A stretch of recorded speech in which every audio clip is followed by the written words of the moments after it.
Hey, hi, hello.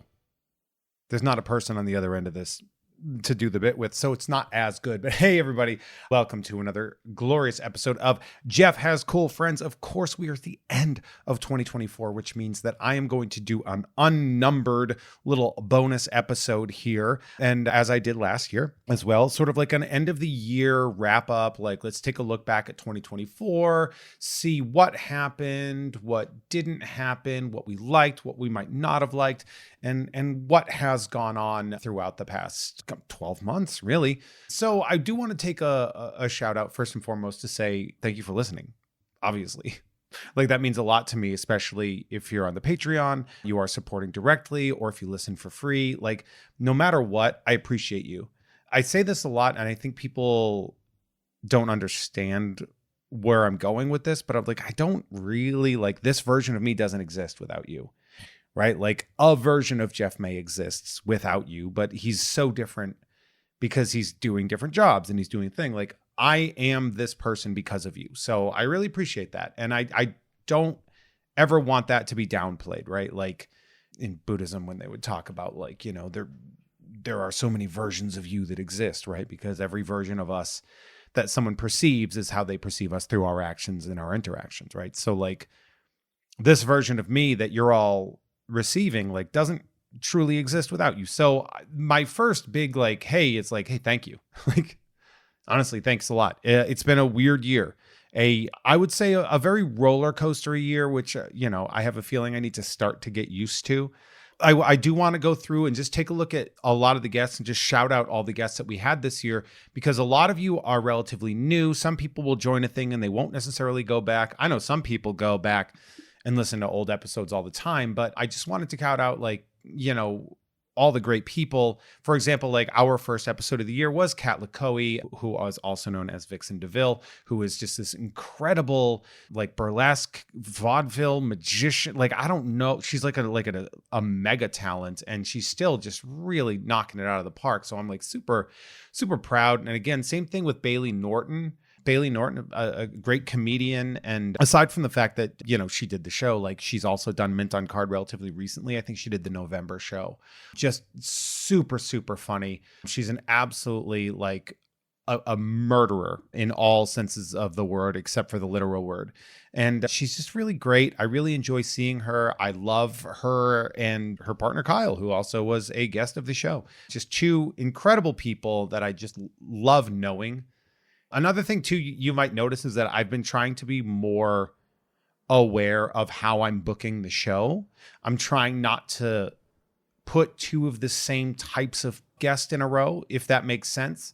I mean, if I'm going to be 100% honest, the guest list tends to skew male.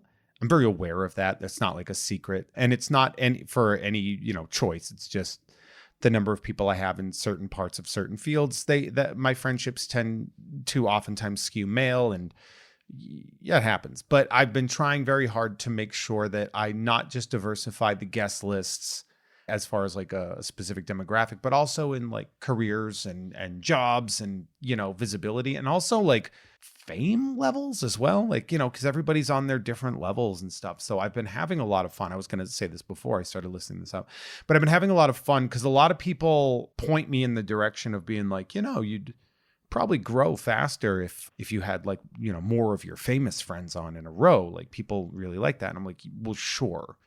But also, like, that's not the point of the show. You guys get that, right? Like, I mean, you know that, obviously, but like the point of the show, and probably why I think this show isn't as big as I feel it should be, but I totally get it, is the point of this show is for me to elevate and share my friends that I think need more, like deserve more attention, or more aspects of our relationship that I want to discuss. But like, you know, yes, I will have like huge guests on, right? Like I will have really, really great guests and like legendary artists or up and coming people. Like I love that. But also what I really love is like, here's somebody that I've known for 15 years that you've never heard of that I think you would benefit greatly from. And that is super amazing. Like I absolutely love that. Like episode 72 was Bob Fingerman, right? February 6th. Bob, a legendary artist who was, working on that Kickstarter. And obviously, by the way, the other thing too is like, I never try to make this show an advertisement for anything. But I also know that if somebody has like a Kickstarter or something coming, that I'm like, well, now's a good time to review your career and talk about this project. Like, I hope you guys pick up the full transparency is what I'm saying. Like, right. Like a massive, massive transparency that I try to have here in not like trying to disguise these things. But Bob's doing great. I mean, his book, that Kickstarter exploded and everybody's loving that.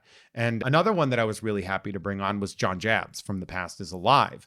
And like, this is a great example of like how I tried to like really make it different. Because if you look, I had like a burlesque performer, right? Like, and a magician, like a performer, but like a very vaudevillian style performer. And then I had a stand-up comedian and very, very social media savvy personality. And then I had like a legendary cartoonist and then like a YouTube card guy that John Jabs of The Past is Alive, who really has just such a great community on his YouTube. And if you haven't checked out The Past is Alive YouTube, it's legitimately one of my favorite things to do. Is like if I have a spare 15 minutes, like I might see if he put anything new up. I try to watch the lives if I can. It's been a lot harder this year to do that because my time has become much more limited. Same thing again, Ray Tyra, president of 3-0. I don't see, we work really close to each other. I don't see him a lot. Last I saw him was at Comic-Con. That episode was in March.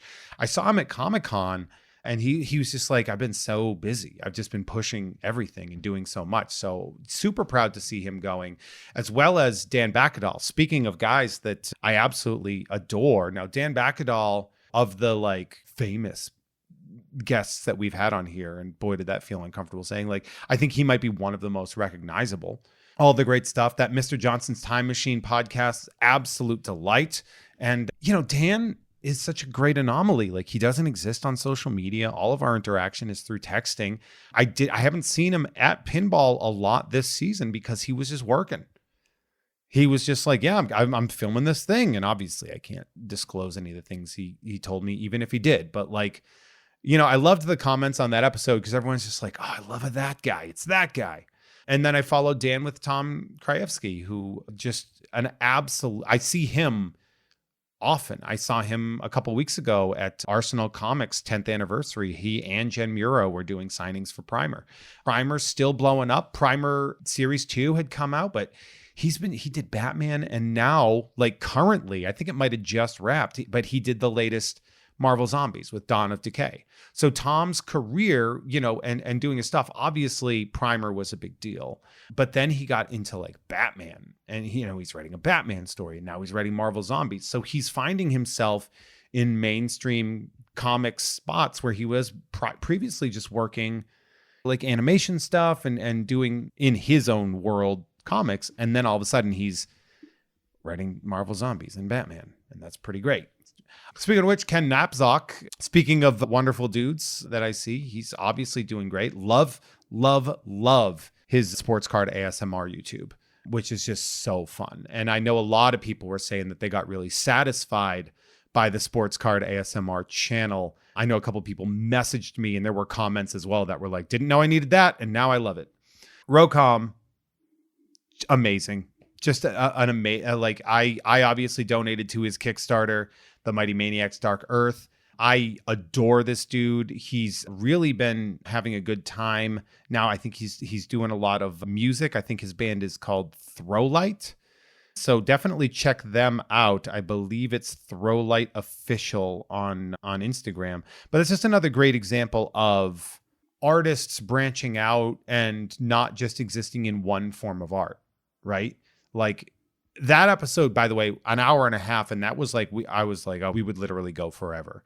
A lot of these episodes are hard to curtail. It's funny, like the goal originally was hour episodes with 10 to 15 minute bonus content. But like reality wise, it's more like an hour 45. And while that certainly is not cheap, it's worth it, I think, to stretch them out a little bit.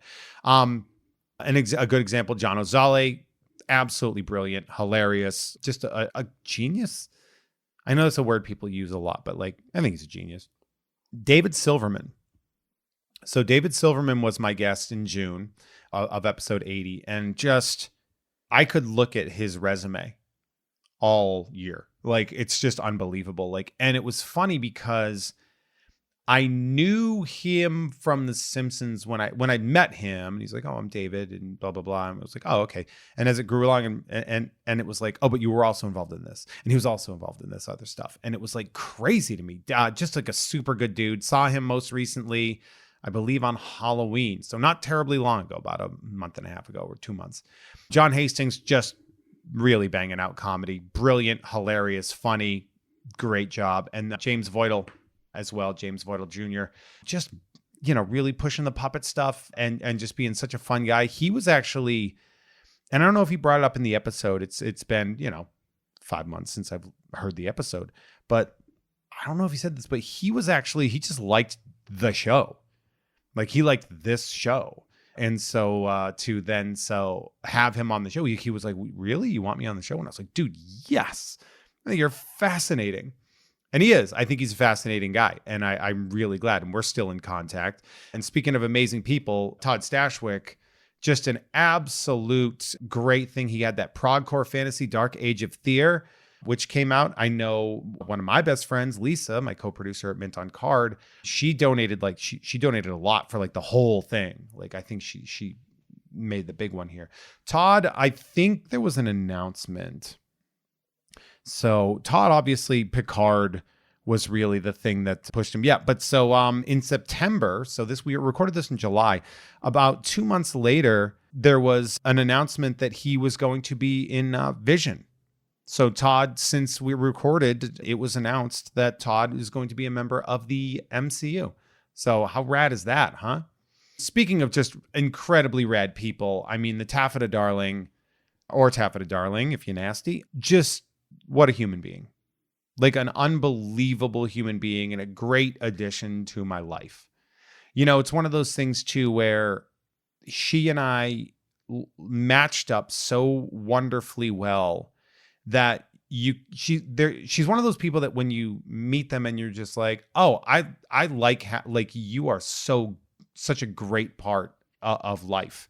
And I absolutely adore her, for one, but I adore that episode. That could have been a very long one, and that was one that we had kept a little bit shorter, but I will most likely be re-recording with her, if not this coming year, then, relatively sooner, or doing more projects with her. She's killing it at Heritage with Heritage Auctions and makes incredible stuff, and was, instrumental in connecting me with a lot of really, really great people that would maybe help grow me.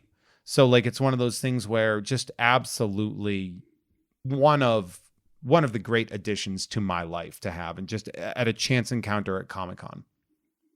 Speaking of chance encounters at cons, in August, we then had Kirk Thatcher. And I loved all of the revelations of all the things that he's done. Like, I don't think there's a person listening to this show that hasn't consumed something Kirk Thatcher was a part of. And he's just so great. Another one of those guys that I saw in October, and just, I always see him and like David Silverman. I always see them at like Jen Muro parties. There are people, AJ Lacasio, right? Gambit. Like, there are all people that, like, Jen Muro is sort of that glue. And of course, she and Tom Krajewski are writing partners on Primer as well. So I always find that very interesting. I don't think I need to go too far into Alex Schmidt. I feel like that episode 86 at the end of August, Alex, just a delightful dude, just a genuinely nice person. And, I love seeing how much Secretly Incredibly Fascinating has exploded and really grown and gotten a lot of attention. It's attention that I only wish I could have, but our shows are different, and mine is very specific. So we got that. Chris Calogero, man, did you watch or listen to Husky Boy? Because unbelievable. Chris Calogero, Calogero. This is actually one of the longer episodes that released. It was an hour 54. And this was one of the ones that got the most comments about by comments, I mean messages. I actually get, it's funny. I get like that episode has like 4 comments, but I get triple that in DMs about episodes. And I'd love for you guys just to leave comments because that would be very helpful too. Just people loved all the like food talk that we had. And I just thought it was so funny because I didn't really plan on having a lot of food discussions with Chris. It just happened. And that's absolutely the way we have that. Now, episode 88 was a very, very special episode because it was a double shot of Dave Igo and Eric Barnes of the Monstores project. The Monstores, I love, by the way, that's one of my favorite thumbnails for an episode is the Monstores episode because it's me, Dave, and Eric. But you can see Dave and Eric, and I just put the Jeff Has Cool Friends logo over my face. And it is, if you go back and look at episode 88's thumbnail, it's one of my favorites. These are 2 guys that I introduced. Like I put them together, and what they then rolled out and did with each other is so incredible and amazing. And I am legitimately like this is one of those episodes where it was hard for me not to pat myself on the back about it, if that makes sense. It was hard for me not to just be like, well, look what I made here, because it's really all them. Like, we're all about connections. But man, that episode's so fun, so great. I don't know if I did this with Rocom. I think I needed more time to peruse. But while they were talking about it, I was like, man, I gotta order something. So I donated to the Monstores campaign during the episode, which I think is really, really unique. I had Tom Ryman back to talk about having a baby. And, I think a lot of people, the reason we did that was because Tom was still off on Tom and Jeff Watch Batman for a little while, and David Bell and I were sort of finishing up. But I think a lot of people, Dave was incredible, by the way. And those episodes of Tom and Jeff Watch Batman where David Bell and I covered Suicide Squad, Isekai. I mean, what a terrible show, but those are great episodes. And David killed it. He kills it in everything he does. People were like, I miss you and Tom. You guys have such a good rapport. And so we had them on. It was awesome. It was a lot of fun. Batical is so good. My episode dropped, and everybody, I called that episode Folio Do, and that was funny. But I mean, Tom, if you want to hear more from Tom, check out Tom and Jeff Watch Batman. But he's just killing it. In October, right, the episode that I recorded right around my birthday was with the lovely Danielle Soto. And again, this is one of those ones where I loved sort of going in an alternate route for like what guests do, I get the comedy and podcasting thing, right? Like, but she's like a Golden Girls expert, which I think is really funny. But then also it's like, she's like a universal tour guide, like a VIP universal tour guide. And I love that. And even a greater benefit for that was like, we met in Worcester, Massachusetts, and I had already known I was moving. But then she was sort of inspired, not necessarily by me, but to also move to Los Angeles. And so it's so fun to meet somebody in a comedy world, one place. And then a couple years later, you're reconnecting 3,000 miles away and supporting each other and building each other up. Loved it. Joey Bragg doesn't need my assistance in getting attention, but what a dude. Like, it's very rare. I mean, this was an example with like Taffeta Darling was another example of that, where like you meet somebody in person and immediately you're like, all right, I need you on the show immediately.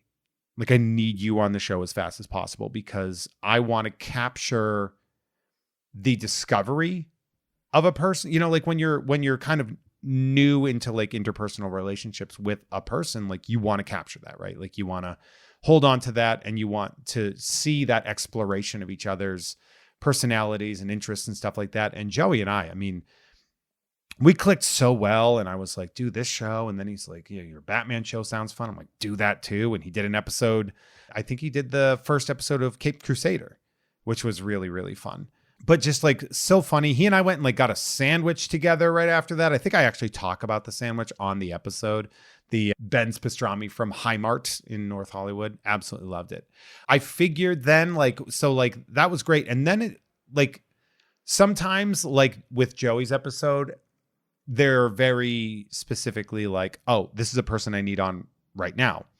But then somebody like Grant Lyon, who I've actually been trying to get on for a while, that was actually like a perfect synergy scenario because I had been asking him to come on the show, but he's just been so busy because he works in the games thing.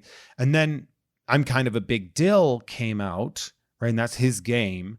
And I was like, man, November 26th was when that episode goes. I'm like, what a way to start the holiday season than to give people unique ideas for gifts, right? Because party games are such a, or not just gifts, but like, people have gatherings on Christmas and during the holidays. What a great way to get something to make that sort of built up. So the Grant Lyon episode, I actually genuinely loved. I love Grant. I think he's a really good dude. And Grant's game suggestions, right? Just Grant's Game Picks, I believe, is the Instagram account. So fun, so informative. And that dude puts in the work. Of course, the most recent episode that we recorded was the Randall Maynard episode. Another person who, when I asked him to do the show, he's like, why? Like, he didn't think he would like deserved. I don't know. I'm going to reverse that because I don't mean to assign intent to his words, but it definitely seemed like he was surprised that I asked him to do the show. And I was like, yeah, but Randall's is so fun and funny. Like his bootlegs are so fun. And that episode ended up being one of the episodes that people talked about.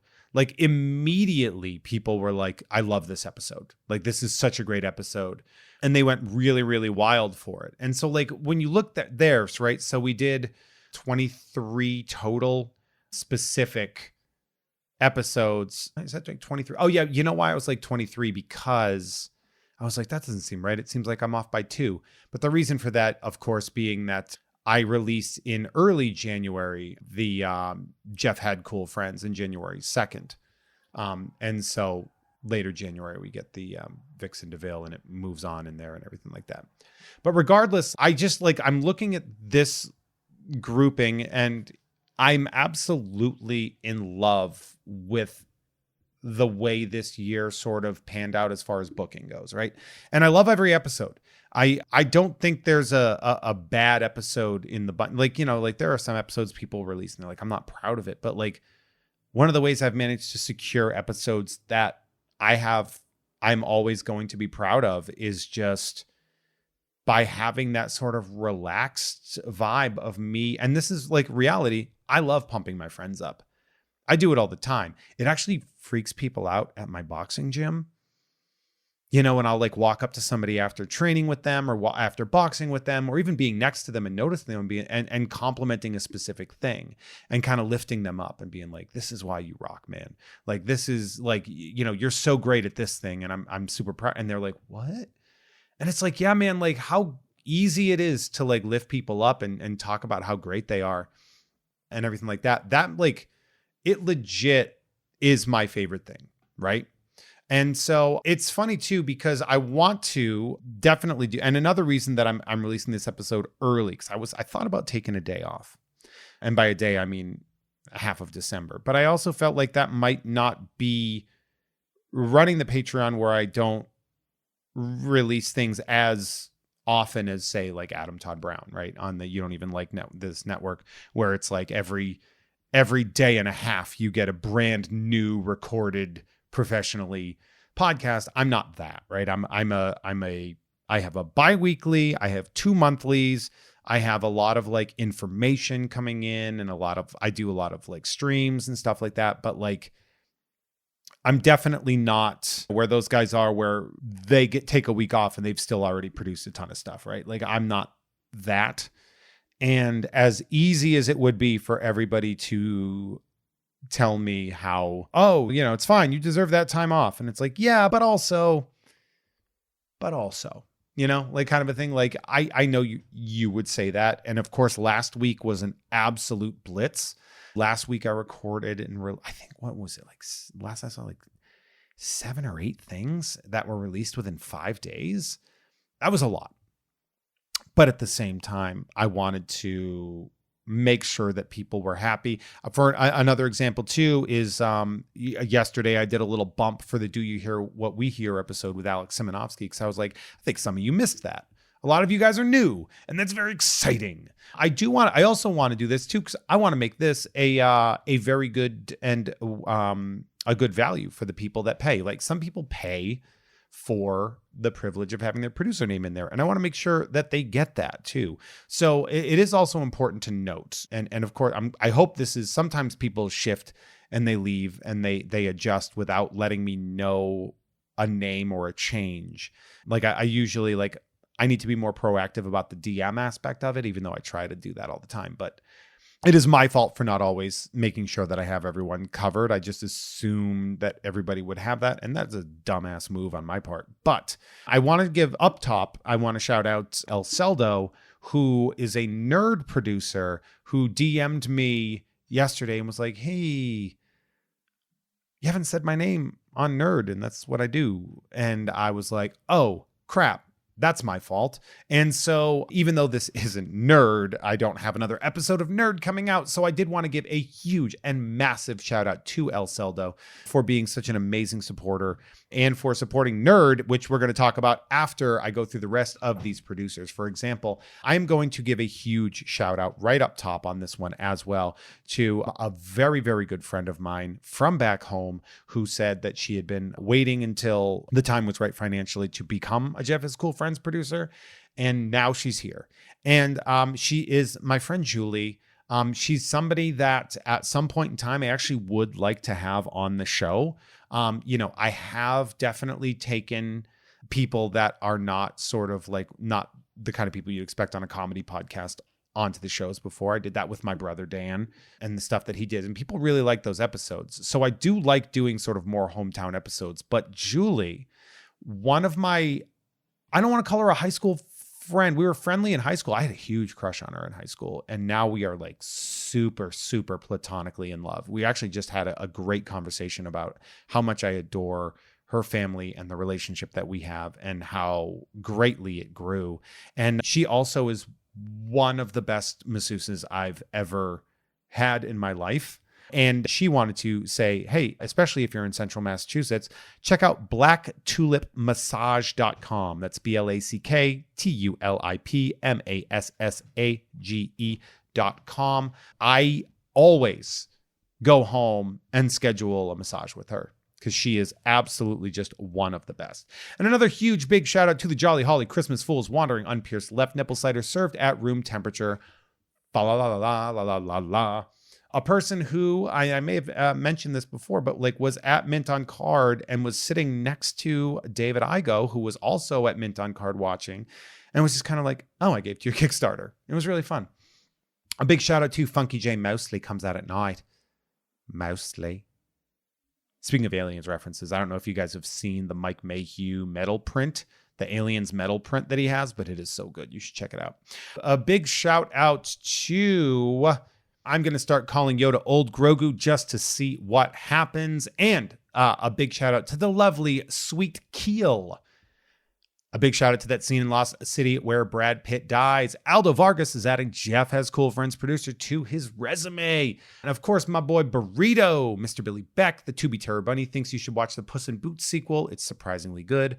Lemming Malloy, David Knife Boot, Bobby Opulent, Norm from Cheers, who sent me just an absolutely fantastic holiday gift that I am most likely going to be showing on a mailbag anytime soon. Just a good dude. The big shout out to Dan Hackroyd. Watch me use these prehensile nipples to pick up pennies off the floor. The Oatmeal Savage. Call me Sean or whatever. And of course, check out this month's Nerds with Dre and Jeff. And of course, the episodes of Nerd that we dropped were Anna and the Apocalypse and X-Men. Have yourself a Morlock Little Christmas. And this is actually, I read his name last for a very specific reason. I do want to take a moment to talk about Dre and Nerd and all of the work that Dre does. I hope you guys see like the hard work that Dre puts in, because Dre not only does the episodes of Nerd with me, right? But he is just great. Like he does so much, and he actually kind of curates the Jeff Has Cool Cards YouTube page.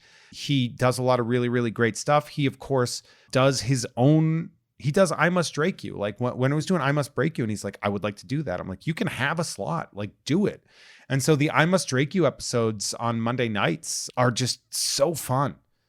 Like they're so fun to do. I don't have to open anything. Well, I mean, I like opening stuff, but like I'm not like tethered to the openings of having to be in my living room and hunched over. Like Drake can do that. I get to just comment and have fun. Super, super fun. Love the stuff that he's doing. Very, very supportive. Sends great stuff. Like anytime we have a nerd guest, he'll like send a themed card for them. Like if you saw the episode of I Must Break You with David Bell, he sent wrestling and X-Files cards. Like that's incredible. Like what a good dude. So an extra special shout out, of course, to Dre for going not just above and beyond as a Patreon member, but like as a friend. And that I think is really great. And also, spoiler alert, episodes of Nerd mostly outperform episodes of Jeff Has Cool Friends. Right? That's something that's really interesting. And I tell that to Dre. I was like, like your episodes regularly, the nerd episodes regularly outperform Jeff Has Cool Friends episodes. Like people love the show, and the fact that we can do that together is really, really fun, and hoping we can monetize the free stuff soon as we grow. Obviously, the honesty part that I get to talk about is like sort of the state of the Patreon here, which has been, in a lot of ways stagnant, growing a little bit, but the economy took a big hit. So if I'm being stagnant at a time when the economy is taking a hit, like I consider that a win. I obviously need this Patreon to survive, right? Like I that is what it is. So the fact that you guys stick around is amazing. Do I wish Jeff Has Cool Friends was a bigger show? Of course. I don't mind playing with the formats a little bit. I started adding more games into like the Patreon bonus content and stuff. I'm trying to figure out how to make Jeff Has Cool Friends more accessible. And part of that, is it like the pushing, like the promotion? Like maybe it's getting buried or whatever. I don't know, but I love Jeff. I mean, I love Nerd too, but like Jeff Has Cool Friends is a show that I love because it is fundamentally the best way for me to sort of bring my essence to this, right? Like I love being a co-host on shows like Tom and Jeff Watch Batman. You don't even like the show. You don't even like sports. I love that. I love working with Adam and Tom. And of course, you are getting the genuine me when I'm working with them there. But like a lot of times, like my passion is lifting up and exalting the people in my life that I think are incredible and amazing. And I'm glad we could do that. Like, I'm glad we have that. If I can find a way to make it a bigger show while I'm doing that, that would be awesome. But I don't mind. I don't mind that it's a smaller show. I have accepted quite a while ago that I am not a populist, that I absolutely don't mind being a cult personality. I'm not big. I'm small, but we are small but mighty, and I absolutely love that. I love every ounce of it. I love that you guys are here, that you listen, that you like being here, that you are interactive. I do feel an overwhelming sense of both gratitude, but also of duty towards you guys to make sure that I am giving you as good of a deal as I possibly can on here, right? Like, that is so important to me.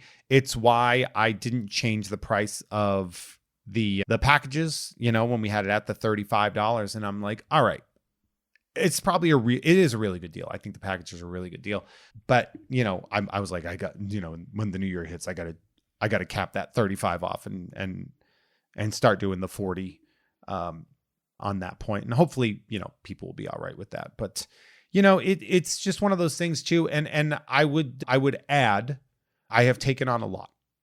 So we can talk about like me personally, right? So like that's like state of the Patreon stuff. And the only thing really that's affecting the Patreon, a part of the Patreon realistically, is I've been really busy and a bit scatterbrained for the past month. And I was hoping to get the card packages out in time for Christmas, and it just didn't happen. I literally still have to put them together. I've overworked myself. It's not that I have a hard time saying no to things, but like, okay, let's talk about my year. Okay, let's talk about my year. Last Christmas was very hard for me.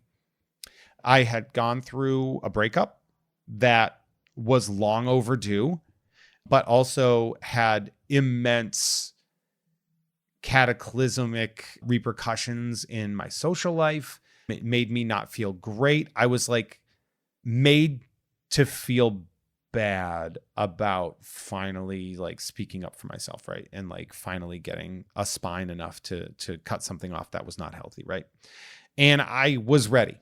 I was ready to go. Like I left that relationship and I was like, I'm free. I'm ready. Didn't happen a lot. That wasn't when I've ended a lot of other relationships. I definitely had longer periods of mourning, but that was different, right? That was a different scenario. I tried to start something with a person that I very much care deeply about, and it failed. They weren't in a good position, and they shot me down. We hung out a few times and blah, blah, blah, and it failed. But it failed right before Christmas, and I took that really hard. Looking at it then, I probably shouldn't have tried moving as fast as I did, but it happens, right? It fell apart because the person wasn't in a good spot. They are an amazing person, by the way. And I still think the world of them. It's just, that's what happens, right? And then, I accidentally fell into, I did accidentally fell into another relationship that lasted about 6 months until, and it was really good. I will say I felt like I was punching above my weight on that one, and it fell apart. And I think the reality of what I have to face and what I've worked through in therapy is that I represent a lot of attractive ideals to potential mates, but I am a podcast. I'm an independent podcaster. I'm not financially well off. I work talking about, let's be honest, childish things sometimes, like I know we're all adults, but like, the stereotypes are there. And I'm scatterbrained. I'm cluttered. I have paperwork anxiety. I don't know if I am actually a viable partner for somebody looking to start a serious relationship with. That's something that I've had to face and talk about and discuss and be real about, but not, reality isn't insulting. When I say like, I don't think I'm a viable partner long-term for somebody looking for something stable, that doesn't mean I don't think I'm awesome. It just means maybe I need to work on some things, right? So that was painful and that was hard. And I've been trying to drift through this world of building new connections and finding new great things, but it's just tough. And in doing that though, like one of the things I did, and especially with my ex, because she was, I could tell she was a little frustrated by the fact that she didn't think that I had ambition or drive. I mean, I'm assuming that's the case, but like I ended up picking up more work. And I started every Thursday a great job with my good friend Mike Mayhew on his Whatnot channel every Thursdays from 12 to 2 and 4 to 6 on his Whatnot. Those are all Pacific time, selling really cool shit, right? That is an exhausting job. And Thursdays used to be the day off that I took. I took a day off and it was Thursday. Well, that day off is gone. And instead I talk a lot but it's also something I'm really good at. Like I love live shows like that, like selling stuff live, like Home Shopping Network stuff.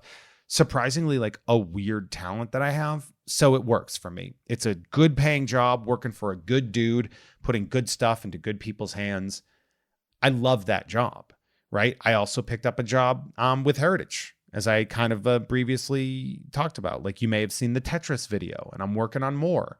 Those are hard. Those are like way more hard than you think, getting a minute and 25-second video in. I mean, that is a 6 to 8 hour process to get that video right. That was a nightmare, but I think it came out really good and they want more. then, I started to look like they just announced it in their newsletter, but my old boss, Chad from Tweeterhead, is like, would you be willing to host a monthly sort of like a roundtable sort of State of the Union for Tweeterhead in 2025? And I was like, yes, because I believe in your company and I like you, right? Like I left Tweeterhead because they were still trying to figure out what they wanted through social media. And I had just gotten the game show check. And I was like, look, dude, if you want to go in a different direction, I don't mind. Right. But, it's good to come back into that fold. I've been picking up a lot of work and doing a lot of stuff, and I like it. But also there are costs, right? And another big transition I made this year was going from a boxing gym that has a purposeful, like I like when it comes to boxing gyms, and I like that sort of old East Coast style, almost toxic level of coaching where it's like an old guy, being mean to you and like, oh, push harder. Like I get motivated by stuff like that. You might not. That's why you don't go to that gym, but I do. And I did like that, but we had a big falling out, me and the owner, because I felt like I was paying a lot of money a month to have to teach his classes, and he wasn't teaching people the right stuff. He wasn't teaching defense at all. He would just teach offensive moves, and then he would put people in the ring. And I ended up getting into an incident where I was trying to help somebody learn defense, and the kid wouldn't learn, and I accidentally popped him a little with a shot, and then I wouldn't stop hearing about it. And so I was just like, screw you.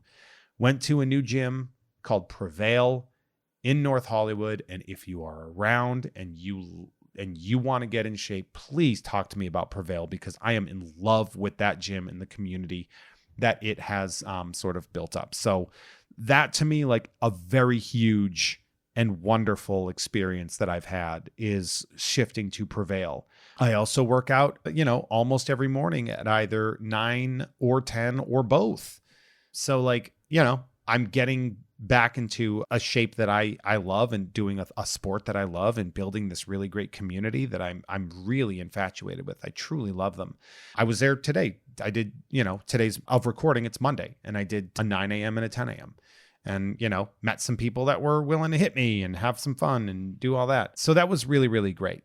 I really, really loved that. I would also like to add that we had an absolutely amazing year at Mint on Card. Me and Lisa Harden did a great year of Mint on Card, incredible comics. We got, of course, a lot of attention from the California State Senate, which was really neat. Well, in the beginning of the year, when they gave us a commendation for being great. And that's not a thing comedy shows ever get. So there's there. So now looking forward, first and foremost, like I love this, but I always want to be honest, right? I always want to be very honest with this. Is like, I love doing this and I absolutely love it. And I'm hoping beyond hope that it becomes more financially sustainable. I have lost people. I think some of that is just nothing I can do about that, right? And I try not to take it personally ever, right? I never try to take that personally, because I know through, although I do know that a couple people canceled because it was personal. Another thing I want to talk about is like, a lot of you send stuff over the course of the year, and I do want you to know how much I appreciate that, right? The people that would like sign up for the $300 tier without actually wanting to do the podcast is interesting, but to do that as a gift, I find incredibly humbling. And if you are one of those people, DM me if you want to do a one-shot podcast. Like, that's part of the deal. If you want to do it, I'm in. Love that. Where do I want to go in the future of this? Well, here's what I want from Jeff Has Cool Friends. First and foremost, growth. I want to grow. I want to grow and make it a more popular show. Same thing with Nerd. I want more people to have access to that. I hope that Nerd being on the Jeff Has Cool Friends umbrella doesn't affect it negatively in any way. I don't think it would. But if Nerd wanted to be its own channel, I would talk to Dre about that and see if he wanted to do that. I know he'll tell me no, but I did want to offer that to him. So if you're listening, Dre, which I know you are, we could do that. On top of that too, what do I want to do? First and foremost, I would like to get a wide variety of guests. I would like to cut back. How do I put this without sounding like I'm a pandering dip? I'm going to do my best to not book like 4 episodes in a row of straight white guys, if that makes sense. Like nothing. I don't necessarily believe it like somebody's fault, blah, blah, blah. But like, I need to be more cognizant of the sort of scheduling and the way I do that. The other part too is sometimes, and this happened a lot this year, and I'm not 100% sure why, I would get people really primed up to do an episode, and then like the night before they're like, oh no, I got called into work, or I had to go to set, I have to do that. And then it becomes a scramble. And I'm just like, literally sometimes I'll go through my Rolodex of like people that I've wanted to have on the show, but it's also like, it's presumptuous and rude to come to somebody and be like, are you available tomorrow at like 2:00? Right? That you don't want that. So I'm trying to be more concrete. I like to record episodes right before they drop and send them in to my incredible editor and producer, super producer Sam. Shout out to super producer Sam, by the way, who is an absolute beast and really is knocking out of the park. Just really great. So I like to do it because I like to make the episodes as current as they possibly can be, right? Like I don't want an episode recorded 3 weeks ago that we're talking about something and you're listening and you're like, Christ, man, this is weird. So one of the things I prefer with Jeff Has Cool Friends is delaying the recording until that sort of Monday or maybe a Sunday or a Saturday, I guess. It's really hard. It is a really hard thing to get people to commit when everyone's a freelancer. You know, like everybody, you know, there was one person that I really wanted to have on the show and we were all amped and they got a huge editing gig. And they were like, I can't do it. Like I don't have the time. I have 2 weeks to edit this entire thing and this is my job. And I'm going to have that person on this year. But, you know, you can't predict other people's schedules as much as you'd like to. So I'm going to try to be more concrete, more checking in on people without bothering them. And I definitely want to diversify. There's an idea I've been toying around with, but I don't know if I have the time for it. It's something I mentioned earlier, but like I kind of wanted to do more of like a bare bones, like hometown kind of version of Jeff Has Cool Friends, where it's not necessarily people that are out seeking attention or that they need this attention to propagate their careers. They have regular, normal jobs that I know nothing about, but I am fascinated by. And I thought about trying to make that, but I don't know if that becomes the businessy aspect of it, where I'm just like, if I am investing this time and money into that show and you know, nothing happens, you know, because like this, like each episode of Jeff Has Cool Friends is not cheap. This is a show that I pay good money to an amazing editor for, because I do not want to put something out of low quality. So doing that again and like doubling up the load by having the hometown version of it, and to, you know, maybe not be sure if that's what people want, I don't know. Right? Like you know, the whole like creator thing is like, just tell me what you want. And a lot of people don't know what they want until they hear it. I'm going to try to diversify jobs. I'm going to try to make it a little bit different. I'm going to try to like make it so that like, if I have a comics person on, I want to go 2 episodes before I have another comics person on. Sometimes that's not practical, nor would it be beneficial. And if that's the case, obviously these aren't rigid rules, but I do want to continue highlighting the people that I think you should know about. And that's the point of the show. That is 100% the point of the show, right? Like, and there are some people that I'm like, I think you guys would like to hear our interactions, right? Because like me and my brother Dan, you know, Dan, who he was the Savoldi Wrestling Library steward, right? He runs that website, which they've grown so much since he got in there. He really puts in the work. I mean, he's found a job that really works for him. He and I have had such an interesting and fun relationship, but nobody has picked up my cues better than him since day one, right? Like that's just like one of those things. So I love doing stuff like that, right? I love that aspect of it. I thought about maybe an episode of like Jeff Has Cool Fans, where I have somebody on that I think does an interesting thing, like maybe a shorter episode. I'm trying not to overload my life while trying to grow, if that makes sense. Since the end of last year now, so in the past year, I have picked up several new jobs that are not connected to this Patreon. And I love them. I love doing them. And I think they will help. But at the same time, time is very limited. And I am tired. This was the year I think that I've been the most exhausted. I don't think I've felt as exhausted as a person as I have this year. And honestly, I took a lot of emotional hits, which is very true. I've probably doled out some emotional hits that I didn't mean to do. I have exhausted myself. I mean, my circadian rhythm wakes me up at 6:40 every morning. I don't ask for that. I don't want that. There have been days where I'm going to bed at or falling asleep at 2 a.m. and waking up at 6:40. And I'm just like, but ultimately, I'm trying to really push the positivity.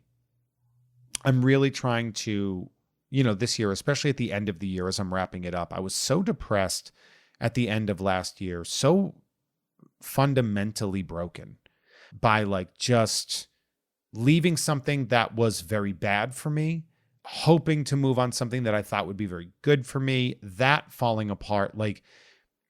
I kind of started to fall apart, right? And this has been sort of a rebuild. And I rebuilt, and I started dating somebody new, and I thought that was good, but I guess it was doomed, just a little too different. But I was happy for that time to learn to grow on that. Therapy's been good. I've been trying to be more creative just for myself in private times. A weird thing my therapist taught me, because I do explain, I react to things very emotionally. I'm an emotional child in the body of a large man. And one of the things that was brought to my attention is that some people get really big feelings, and I'm a big feelings person, right? I take things to heart. And my therapist was just like, when you start to have big feelings, take a minute, pause, and do something artistically about it. And the suggestion she made, which I've been following, is to write a poem about it. And it's not necessarily about the art. I don't show this to anybody, right? I don't show these poems to people because they're for me only. But it helps me reframe and refocus my attention and understand and analyze and interpret those feelings. And it actually allows me to stabilize them. When I say I have big feelings, by the way, I don't want you to think that I'm a fly off the handle firecracker yell person. I don't yell, especially to people I know. I don't raise my voice or anything like that. But I am an emotional man. I love loudly and freely and honestly and I don't know, purely. I think that's a bit of a pat yourself on the back. I love purely. But no, I feel emotions very passionately. And how I handle them is oftentimes sort of directed towards my interior. So I sort of start to spiral emotionally. I get to these self-hate. I live in a self-hatred cycle that I try to break from. I work extra hard to make sure people know that I'm a person that they can trust. That, I put a lot of effort socially into making other people feel good. And a lot of that is because I just naturally don't have a particularly positive opinion of myself, just naturally speaking, because, I know me and I have to live with me. So I see not just the good, but the bad. And I do my best to try to, restructure that. Like I said, some of this is going to be honest. I'm trying to reframe that. I'm trying to focus more on the joy and the love and all of the positive things that you can get even out of a negative situation, and focusing on things like platonic love, as well as, not having to worry so much about romantic love, and focus on it and make that be something that I'm constantly in pursuit of, because that kind of seems like a pathology a little bit. You know what I'm saying? Do you have that at all? I don't where it's just if somebody doesn't love me romantically, then I am not complete. And I think about that. And then I think about all of the people in my life that love me not out of a romantic or familial obligation. And I'm like, dude, like, you're focusing on the wrong things. And that has been, I think, a big problem, especially, the last 10 months or so has been like, I have really been dwelling on trying to make myself more of a viable partner to my now ex that I dated this year, but also to like, I've been focused so much on romantic love, and now I want to step back and look at my friends and tell them, like, I have friends that I love platonically deeply. Like the feeling of that love for people that are just kind and supportive and just absolutely beautiful people. Like, I take a moment to tell them that. Yeah, I tell them that all the time. Like, I finish a lot of conversations with a lot of my friends with, I love you. Some of them are men and some of them are women. And that does not mean that I am going out of my way to tell these men and women that I am attracted to them. What it is to say is that beyond all of those aspects of what love can be, I love you for being a part of what makes me great, I guess, if you want to put it that way, right? That makes me complete. People like the guests that I've told you about, like that I went through. Some of them, of course, I'm very, very, very close to. Some of them are new friends, but like a lot of people, like, I am deeply platonically in love with them. And I think that's so beautiful and wonderful. And I haven't focused on that a lot. I haven't really shared that aspect of my personality a lot. I shared it recently on I believe Instagram and I think Facebook, because I like it or not, that's where a lot of friends are. And it went kind of like people were going share crazy with that because they were like, yeah, that's important. And I think it's really hard for men to be non-romantically expressive with their love. I think it's hard for men to express love. We're all different, and chemistry is what it is, but like there's been a lot of societal expectations as to how men are supposed to act about these things, and the stoicism and all that horse that dip like to talk about. Anyway, this has been long, probably too long. So I'm gonna cap this off with giving a big shout out, of course, to Adam Todd Brown and Tom Ryman, who are like the two most frequent people that put stuff together. Dre and Kim, who I obviously talk to Dre all the time. Kim and I doing Ugh Fine and putting those, the monthly shows out and everything like that. Like, and all of the people that joined and all the people that listened, like, this is how you build something. And if building something was easy, everyone would do it, right? This has been hard. We've been at this for, coming up on, when did I start this? 2021? It's coming up on 4 years of this Patreon and just working on trying to make it grow. I know a lot of much bigger comedians that have much smaller Patreon numbers. And for that, I want to thank you for believing in me, right? For backing me up, for being there for me when I didn't know if I deserved anybody. So I love you, each and every one of you. And I hope that your holiday season has been and will continue to be wonderful. I'm so excited to see what we're going to do next year. I know that Dre has this really fun idea for a new segment in Nerd that I'm very excited about. So let's talk soon, and let's talk in the comments. I will be monitoring these comments. Now, this episode is going up at a very unique time, but if you listen, if you have a comment or a thought, and you can either DM me about it or you can just leave a comment and that can inspire discussion.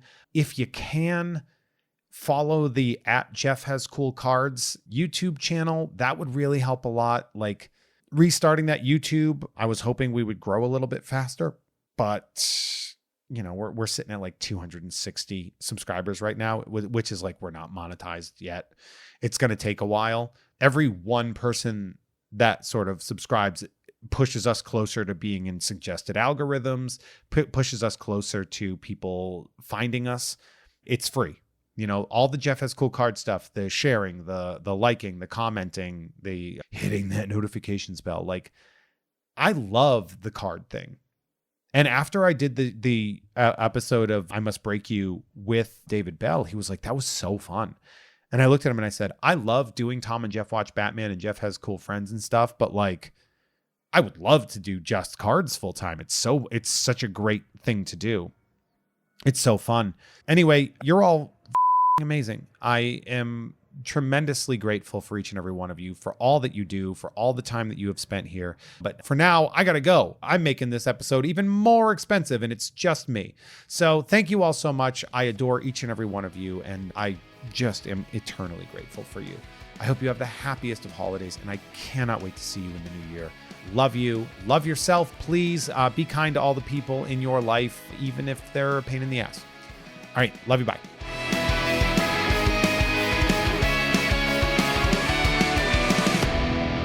Hey, everyone. Our artwork is created by Justin T. Brown, who can be found at Artness by Justin Brown on Instagram, as well as artnessbyjustinbrown.com. That dope music you heard is by Troy Nababon, available at Troy Nababon on Instagram, as well as at troynababon.com. Nababon is spelled Nababan, and